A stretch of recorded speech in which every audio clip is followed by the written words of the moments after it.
The kamikaze drone from Iran, called the Shahed 136, with a Russian-designated name Geranium-2. Now let us look at why is this a big deal. This Russian-caliber cruise missile costs around $1 million, while the American Tomahawk cruise missile cost about $2 million. Comparing with the Shahed 136, it is more or less a low-budget cruise missile with a reported price tag of just $10,000 to $20,000 dependent on variants, while the average price of cars here in America is around $40,000. When launched in swarms, these are a menace in this modern battlefield. But in this content, we will look at how this drone works, the moped engine behind it, and the basic step-by-step process of how this works.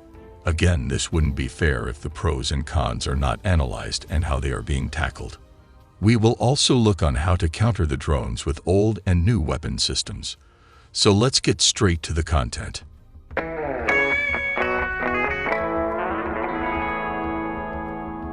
This is the Iranian Shahed 136, a modern single-use loitering munition, or some might call it the kamikaze, or suicide drones.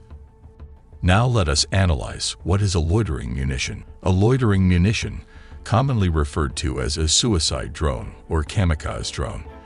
Loitering munitions are cheap rapid response time against hidden or covered targets that appear for short periods of time, without positioning high-value drones close to the target area.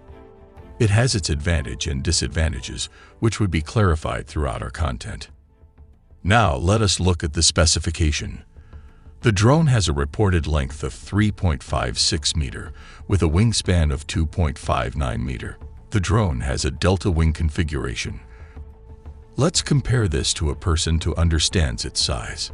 As you can see, this is pretty huge for a loitering or suicide drone. The Al-Shahed weighs around 220 kilograms, while its warhead could weight ranging from 5 to 35 kilograms. It all depends on the mission. All that weight is amazingly being powered by a Moto MD550. A 50 horsepower civilian engine, which makes it pretty slow. This is a small moped engine, or scooter engine sourced from China, at a cheap price. Let us look at how it sounds like.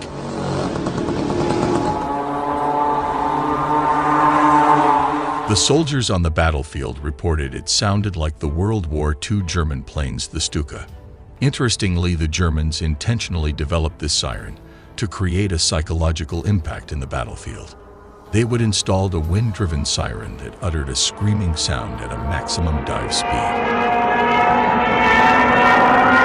But instead of the German Stuka siren, in this modern battlefield you will be hearing a two-stroke moped buzzing in the air, which would be soaring through the sky.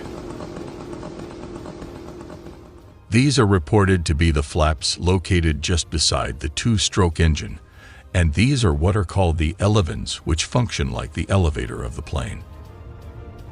From what we know, the Al-Shahed drones are guided by GLONASS, or anti-radiation seeker, located in the middle of the fuselage. For those of you who are not familiar, what are anti-radiation seeker? It is a missile or drone that is designed to detect and home in on an enemy radio emission source to strike its target. Combining the delta wing configuration with the two-stroke engine will give the drone a range of 1,000 kilometers, while the reported cruising range is 2,500 kilometers. Now let us look at what is inside the belly of this drone. This is the RATO, or rocket-assisted takeoff, which we will be explaining later in the content. Let us look at the basic step-by-step process of how this works. Step number 1. The drone is carried on a simple truck carrier that looks like it is for cargo transport. But inside this cover are these menacing swarm drones. Each launcher in a standard truck container transports around 5 menacing drones. Step number 2. Inertial navigation or GLONASS data, a Russian alternative to GPS, are fed to these drones. Points to be noted: they are using a civilian inertial navigation system, but could be upgraded in the future. Step number 3. At a press of a button, the drone is launched with the rocket-assisted takeoff. This rocket-assisted takeoff is ejected just like this. This was installed to reduce weight and efficiency and let the two-stroke engine take over. Step number 4.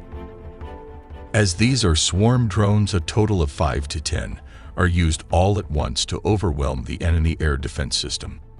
Step number 5.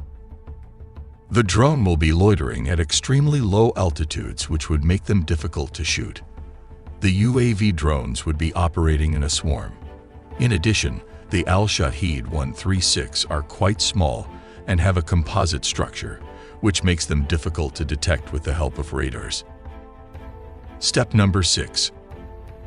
When it reached its targets, the drone will dive in with all 5 or just even 2 remaining drones, swarming in full speed to destroy the target. Now, let us look at its limitations. The precision of the drone terminal is derived from commercial inertial navigation system. If this is jammed or disabled or obstructed, both of these could stop the drone from getting to its target. As stated, this drone is flown at very low speed. This could be countered by the Javelin or even Stinger missiles, but the cost factor comes into play. The solution is the Gepard, which is an all-weather capable German self-propelled anti-aircraft gun with built-in radar.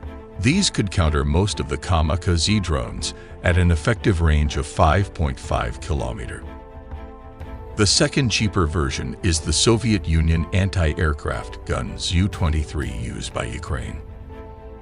It was designed to engage low-flying targets at a range of 2.5 kilometers, which are battle-tested against these drones. Considering all these limitations, we have to remember these are swarms drones, operating in a group of 5.